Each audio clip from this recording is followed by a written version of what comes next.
I'm Richard Porter. I'm Jonny Smith. And this is On the Other Side of Things, the Smith & Sniff spin-off in which we answer your questions. Hello, and welcome to On the Other Side of Things, here on a Friday morning. Hi. If you're listening when this show goes out, it could be a Monday, and you could be in Alaska. Yeah. We simply don't know. But no, anyway, we don't. Let's kick off with a very simple question from a listener called Simon, where he signs off as Simon from Leek, the Derbyshire Leek. Staffordshire town. Staffordshire, isn't it? Derbyshire? Oh, shit. But Leek. Anyway, spelt like a vegetable. He says, short and sweet, what is the most ingenious and hopefully hilarious use for gaffer tape that you've ever seen on a car or anything else? The most hilarious use of gaffer tape. Or ingenious. I mean, immediately what comes to mind, and it's not hilarious or ingenious, but it's just every Nissan Qashqai Mark 1 ever made. Yeah. You know, you can buy kits to fix that number plate light thing that always breaks and has to be gaffed into place. Why don't Nissan just do it?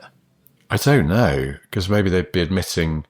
You know, we sort of know David Tuig, the engineer who was he chief engineer of the Qashqai? I think he might have been, yeah. He wrote excellent book, Inside the Machine, about his time engineering the Qashqai and the Renault Zoe and the Alpine A110, which are his sort of three holy trinity of high-profile projects. David is a full-house SSG. He is. And I wonder if we should just ask him why do those Qashqais always... Why does the number plate light bumper finisher, boot finisher thing always fall off? He might just be really honest and go, look, we just couldn't be asked to do a very good job of that particular bit. Well, there is a story about the rear fog light on the Qashqai, on that shape, is in the middle of the back bumper. And it does look... I mean, to be honest, I didn't notice anything about it, but I think David pointed out it's a bit of an afterthought. And the reason is because there was a slight confusion about the regs and the measurements of the car. Oh. It's in his book, I think. And it's essentially, if they built the fog into the rear lamps, it would have not met regulations. So at the last minute, relatively speaking, they had to whack it in the back bumper. So maybe at the last minute, the clip spec for the number plate light finisher thing just wasn't up to stuff, and they had no time to change it. I don't know, but the other one, of course, is Mark 1 Mondeo facelifts. Yeah, which bumpers. Had the lower bumper was flappy. Always got gaff. Yeah, it was always very flappy, wasn't it? But I admire when someone's gaffed it and then rattle canned over it to try and match the colouring. Well, yeah, I think probably the most impressive but also confusing use and the largest quantity of gaffer tape I've seen in one sitting would be when I went to Detroit and did a couple of features for magazines in 2010. Are you reversing, or is that outside? Yeah, no, I've got like an owl-like head, and as I turn it completely around to see who's behind me, it just beeps. Yeah, and I've got one of those dampers, you know, like that they have on sports bike handlebars, that when you go above about 180, you don't get into a slapper. Yeah. Is that what they're for? Just steadies so it doesn't get whippy? So small inputs are nice and smooth rather than high side. That you might be able to tell Jonny and I are in the same room for once, and we stayed last night in an Airbnb, which had a few quirks. One of which was we couldn't find the bin in the kitchen. It's a minor thing, but we had some rubbish to throw away. And finally, this morning, I found it in a sort of weirdly over-engineered wooden cabinet with a gas strut. It had the door opened downwards, like it was hinged from the bottom, and it had a gas strut to keep it steady. And it was a bit like, this is too much. It opened like the mouth of a Jim Henson puppet. Yes, Beaker. It had Beaker's mouth to access, and then inside the cupboard there's a plastic bin. But it was like, this is all too elaborate. I don't understand it. Sorry, anyway, so you were in Detroit. I was in Detroit. I know exactly where we were because I can visualise it. I was borrowing the then pretty new Camaro SS in orange, and we were filming the abandoned Packard factory. Oh, yeah. You know, the bit that's now fallen down that goes across, bridge, which says "Welcome to Motor City" or whatever it says. It was in the Joker film, wasn't it? That's right. Joker film, yeah. So we were there, quite a deprived area. Don't think it's as deprived now. I'd love to go back, but that's another story. And there was a couple of cars parked up on the street, which I noticed, and one of them was, I think, a K car like a front-wheel drive Chrysler, that sort of smallish-sized American 3-box saloon. Yeah. And as we drove past it, I realised the whole bonnet was gaffer tape. It didn't have a bonnet. I think someone had either stolen the bonnet or it had fallen off. And so they were like, well, I need to cover the engine because of the elements. Yeah. And they'd crisscrossed. Holy crap. Just hundreds of centimetres. Like a carbon fibre weave, but made of gaff. Like a ghetto weave. Wow. And all I kept thinking about and saying to the photographer, Matt, who I was with, is like, how often do they check their fluids? I was about to say, when you've got to check the oil, do you have to, can you roll it back a bit? Or do you have to cut through it and then retape it? Or if they made the decision of like, when the car blows up, fuck it. Maybe. When the screen wash ends, the screen wash ends. Oh, screen wash, God. Well, maybe that's it. Maybe they've taken inspiration from the Audi A2 and run some kind of funnel from the washer bottle out to the front grille, which folds down on gaffer hinges. And maybe a dipstick that's really long. that hasn't really got any science attached to it. No, like a hummingbird's tongue. Just an incredibly long... What's the longest dipstick you've ever seen? Because Porsche Boxsters are pretty close. Yeah, it's like handkerchiefs coming out of the wrist of a magician.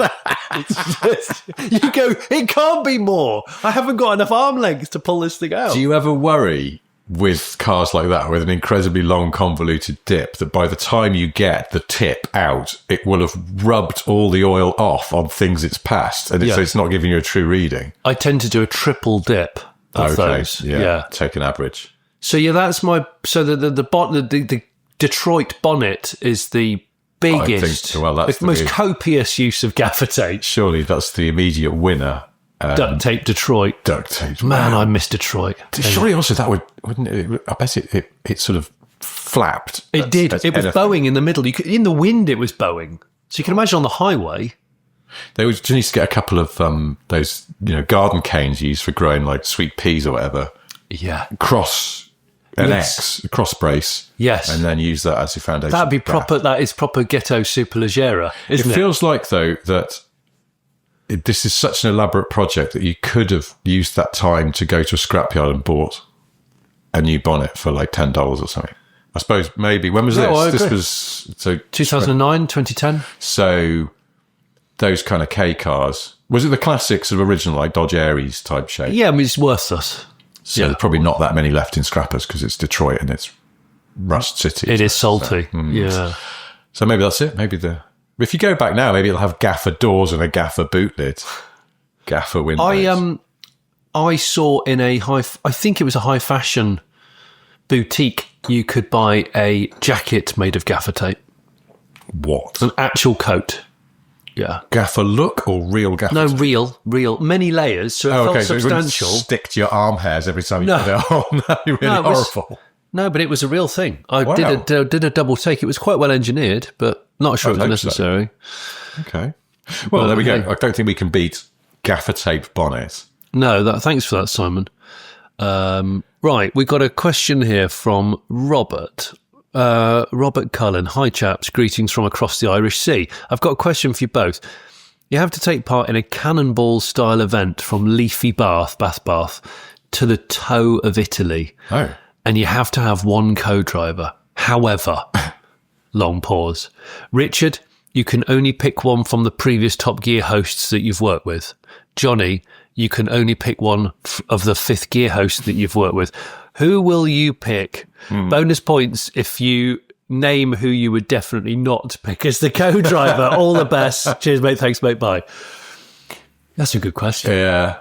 So hang on, it's a Cannonball style. So there's going to be a lot of long distance, late finishes, early starts. Yeah. So you need someone that doesn't annoy you incessantly. Yeah. And also someone that can read a map possibly or knows tactics. Yeah. I mean, I think my answer would be very boring and predictable because it's James May. Can read a map. Logical and organised, would be good at strategizing fuel stops and things like that. Yeah. Good chat. Yeah. And lots to talk about as well because James, has a sort of quite deep knowledge and interest in lots and lots of things. So I think it would be fine. He's the sort of guy that would also bring toilet roll just in case. Do you know there's a chap we know who's a PR who was he a journal? I can't remember. Anyway, him and James went to the wedding of a mutual friend in the south of France. Right. In the 90s. And they I don't even know what you're going to say. This PR worked for 4 at a time, so he blagged like a top-of-the-line Scorpio to do the trip in. A Scorp to the south Scorp, of France. I'm pretty sure it was a Scorp, and this was probably maybe pre-Channel Tunnel. Anyway, I think they ferried it over.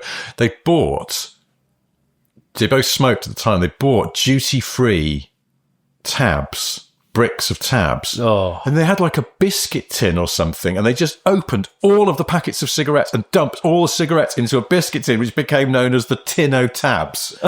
And whoever was driving would go, so they'd just be on the journey, they'd go, is it time to open the tin o' tabs? And the co-pilot would go, certainly, and pull the lid off this thing, pull out 2 cigarettes, light one and give it to the driver, and then smoke the other one. But yeah, tin o' tabs was the stuff of legend after that. That is so great. Yeah, no, James I think is a good road trip companion, and he can read a map, and that was it. And least likely from my old colleagues would be Jeremy, because he'd get bored after like 10 minutes and stop map reading. Literally going to take a million years, and it'd just it'd be like having a toddler in the car. I think I picked Vicky. I picked Vicky not because I don't like the other two, because that's simply not the case. But I think Tiff is lovely and I really enjoy his company, but I have done a trial with him. I don't mean like for murder or anything. I mean like a car trial. And the talking was incessant. Yeah. And the questions were incessant. It was so tiring. Yeah. It was more tiring than driving. Oh, it's like having a child, isn't it? Yeah, so I couldn't do that for 2 days solid, 3 days solid. So he's out. Plato, I would worry that he would become too naughty and he would do something to scupper us, or he would insist that we took all our clothes off, or he'd get arrested. So I'm going to say no to Potato on this occasion. Vicky is the right combination of she's funny and fun. She's a fantastic driver. I think she'd also want to put some tactics in place. Oh, God, yeah. Because she doesn't fool around. She's got a racing driver's heart, so she's competitive. Yeah. And she'd want to win, and she'd want to work out how to do that. And I like making Vicky laugh because she's got the dirtiest laugh in the world. So I think VBH is the one. You see, but also, could you not technically have Karoon in your squad? I could. I was actually...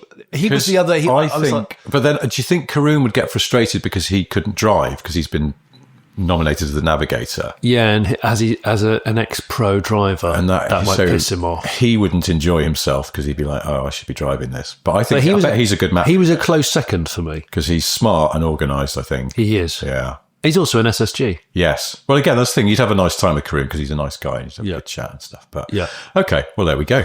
A quick one here from a listener called Stephen who says, "Can I ask what your view is on 4D number plates?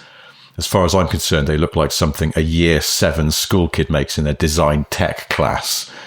The only purpose they appear to serve is to alert everyone else to the vehicle being driven by a twat."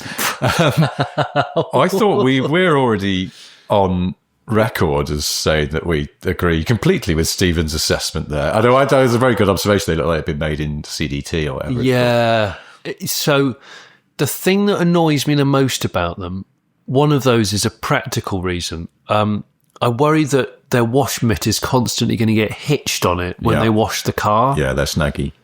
And the other thing that irritates me massively is when you see them on a sports car or a supercar that's aerodynamic, it's basically fucking your aero. Oh, I hadn't thought of that. It is though, isn't it? But it depends on the letters, doesn't it? Like an O.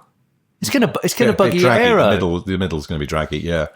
Okay. Now, I think we established a while ago that we would like to start a movement where these, inverted commas, 4D plates are referred to as pedo plates, and we try and convince the world that they are, in fact, how the government alerts you to the fact the driver is on a register somewhere. See, my brother looks at mods, lame mods on cars like that, and in my brother's dry sense of humour, he goes, they've gone to all the effort of putting a 4D plate on a car. He said, I bet the pads are almost at the end and they've got no idea. Yeah. And he said, I bet they haven't checked their tyre pressures in 4 months. Oh, no. He said, so They just need to pull their heads out of their asses. Yeah. I hope that answers your question. I think that's covered that one. Thanks, Stephen. Thanks for listening on that side of things. Yes. Well, we got one here. We've got a letter from Andrew. Dear Uncles Otosot, I write to you with a quandary. Do love the word quandary. Yeah. I'm rapidly approaching my 50th B-Day. Well done, Richard. 1975 was such a fine, fine year. And I'm feeling... Like 50th birthday, it's not like he has an extensive collection of arse-washing equipment. No. Got that. No, not a 50th B-Day. And I'm feeling that the purchase of something sporty and convertible is in my near future. I've never heard it referred to as that, but I like that. So, up until the past week or so, I had a mindset on a first-gen BMW Z4 E85 with a 3-litre 6-cylinder manual box. But as luck has it, a challenger has appeared in the form of a 1990 Porsche 944 S2 Cabrio with the 5-speed manual. Can you please help me decide? He's written a series of pros and cons. Okay. Z4 pros, newer vehicle, reasonable amount of choice in spec and colours, 6-cylinder power, good build quality, reasonably reliable apart from the regular BMW things. He doesn't actually say what they are. Cons, possibly shady history due to past owners' deferred maintenance, usual BMW problems, fragile cooling system, multiple oil leaks, electric top pump failing. God, this is looking grim, in brackets. 944 though, pros, it's a Porsche. It's got the late 80s look and vibe, peak Radwood era. Cons, possible part scarcity, Porsche level repair bills, being mocked for not being a 911. Your assistance requested and appreciated.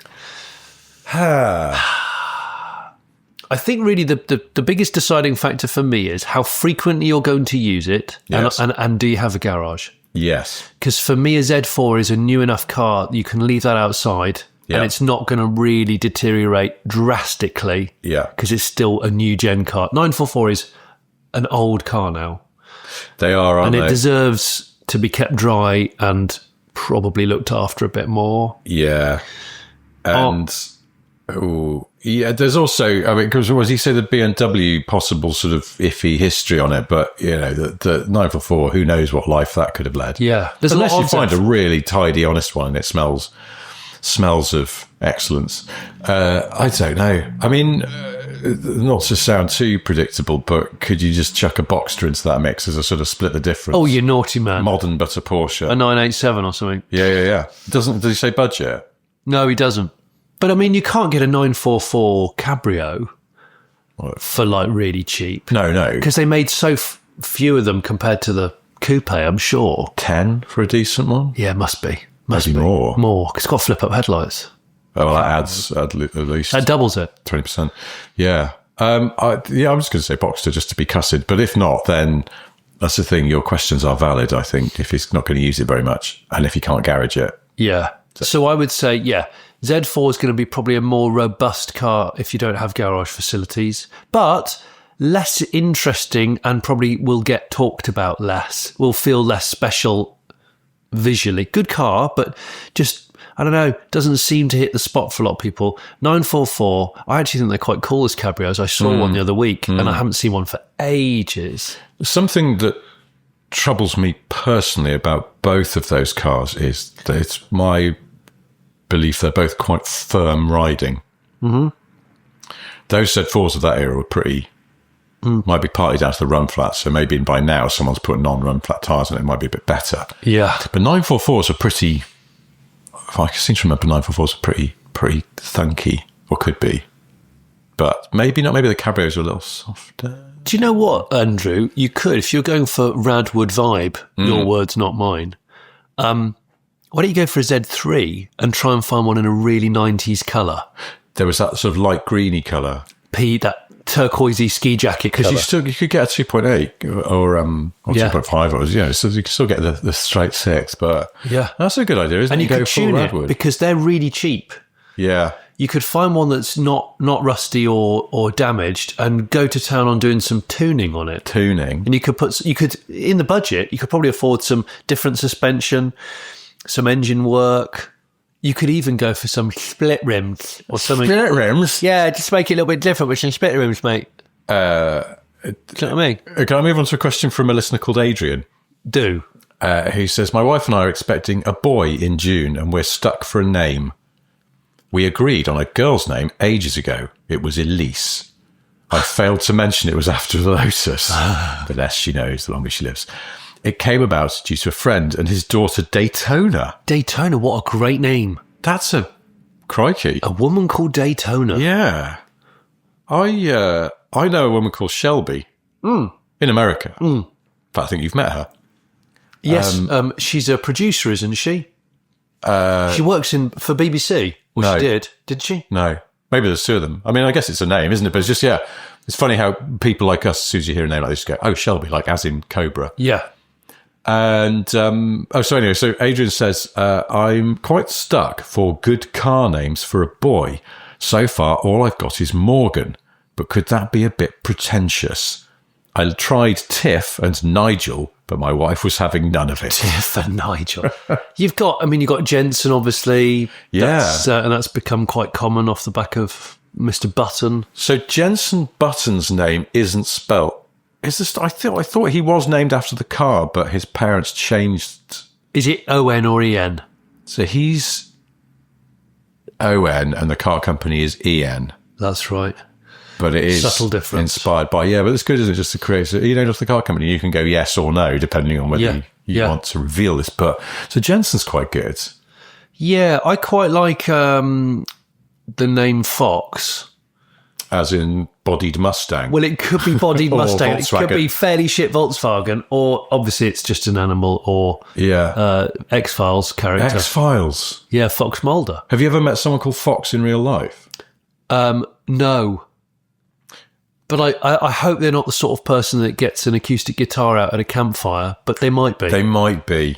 Yeah, you got. I met someone called Wolf in real life. Did you really? Yeah, seriously, and not the Gladiator. Wow. Yeah.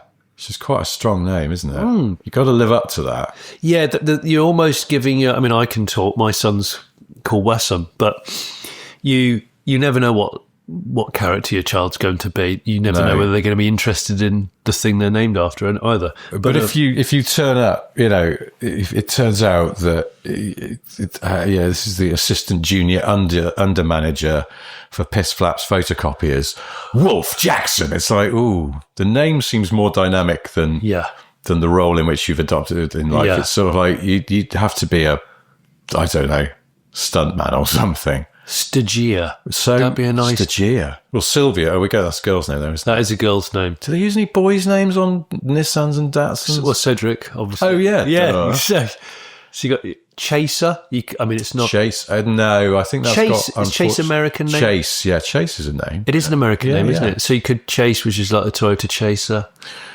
But I mean, you can call a child almost anything. It's just whether you want to saddle. Yeah. I mean, I don't know. This is our eldest, Mondeo. Bit weird. Vectra. Vauxhall. Vox. Vauxhall.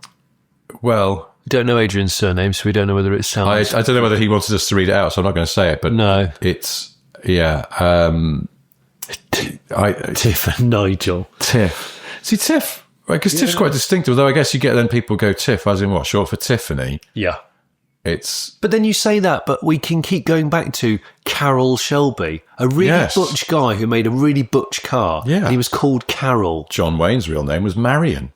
Seriously, two really alpha males from yesteryear. And they've both got old lady names. Mum's mates' names. Yes, exactly. Mum's mates. That's what they are, isn't it? That's so funny because my mum did have mates called Carol and Marion. My mum's best friend's called Marion. Really? Yeah. Don't get Marions anymore, do you? Maybe well, there you go. All right, Adrian and Marion. It's Carol. Not a car name. We just wanted to come back. Just call him Carol and make sure he does like loads of weights. Carol Shelby had two L's, didn't it? Yes. So that's sort of a point of difference when it was written down. But I don't know. There's probably not that many. Because Lexus for a girl, obviously, that's classy, isn't it? Yes, very Lex. Mercedes, that is a genuine name. That is a genuine name, The name came before the and car. Porsche, but not spelt the same. Yeah. But that's obviously a lady's name. It's a lady's name, and you have to be excruciatingly posh to carry it off. You do. You have to. You could delve into sort of engine parts and specific things like that, but I think you'd have Cam, because Cameron. Cam. There we go. Yeah, and then get him a bunk bed, and then he can sleep on the top, and he can be overhead Cam. Oh my gosh! What about if he had twins? Well, call them both Cam. Yeah, Cam 1 and Cam 2. The twin Cams. That would be great. The Cam twins. Yeah, I mean, Dizzy's not a good name for anyone, really. But it is kind of car related. I know a name. Go on. Van. Van? Yeah. I realised that was in my short list of probably 10 names for a boy. I just threw Van in there. Not because I like Van Morrison, because I think he's a bit of a turnip. But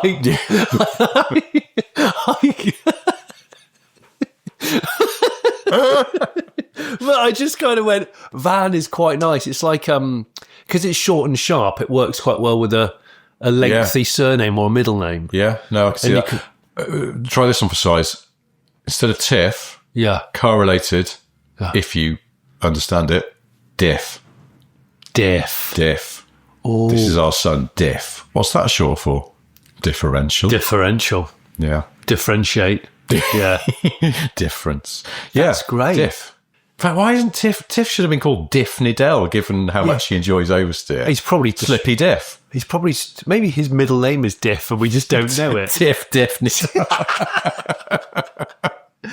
Well, there we go. You got a few name suggestions there. I think we've covered that one off on that side of. But if anyone else, if you're listening and you've got a suggestion as well, do get in touch. hello@smithandsniff.com is our email address. If it is something for this show, it's a question, then mark the subject line Otosot to start. Helps us find them. If you don't mind, please, thank you, please. I thought from a chap called Felix. Thought I'd introduce you pair of crankers to Saab Indian Dining here in Bristol. Now listen. What? Now, Felix, I don't know how you've managed to send this email. We all know Bristol doesn't involve the internet. Doesn't permit it. Yeah, he probably just to drive to Cardiff or something. He would have had to have cycled on a modified e-bike. And then remembered that his flip phone couldn't pick up Wi-Fi because it hadn't been invented yet. So Felix has sent this picture, which we'll share with our Patreons and beyond. As you know, Bristol is halfway through its third consecutive decade of the 90s, so it still has active Saab dealerships and even this affiliate curry house. Look at this, Rich. Look. But that is weird because there is also a Saab curry house in London. Really? Yeah, in the Holborn area. I walked past it only the other day and made a quip to a mate of ours that we were with about how the lights are always on. Well, it looks like a nice curry house. My question for you, Felix says, is if you were to have a curry with any racing driver, what will you have and who would it be with?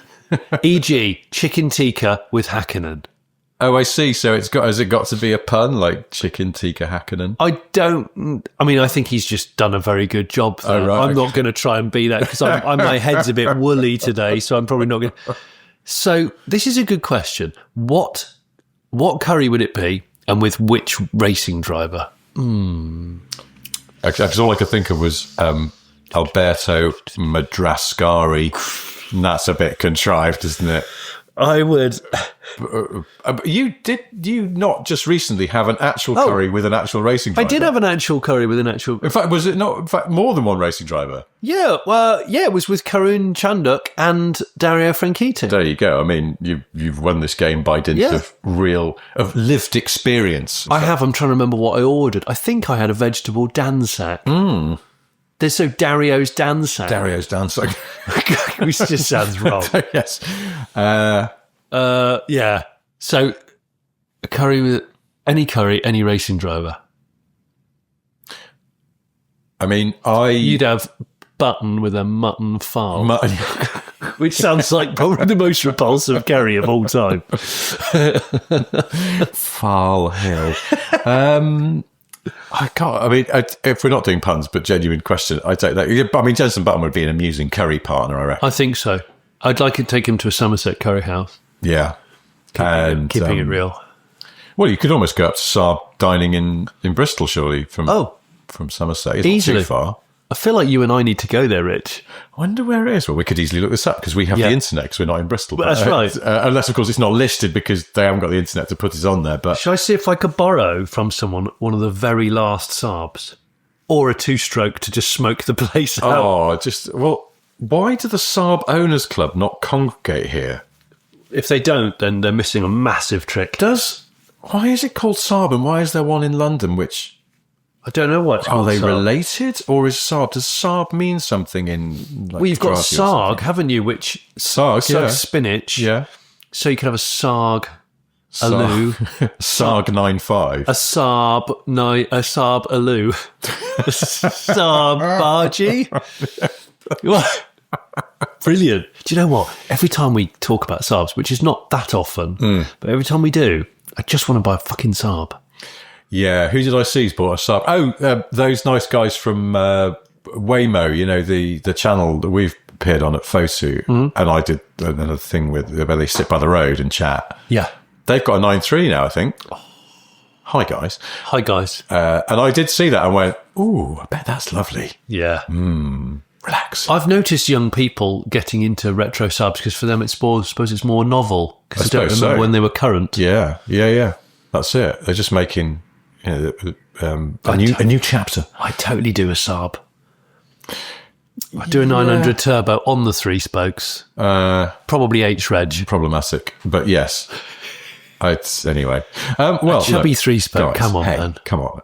If you have got any questions for us, then it is hello@smithandsniff.com. They can be about Saabs or anything else you fancy. And we will do our best to answer them. We do get a lot of messages, so sorry if we can't answer everything, but give it your best shot.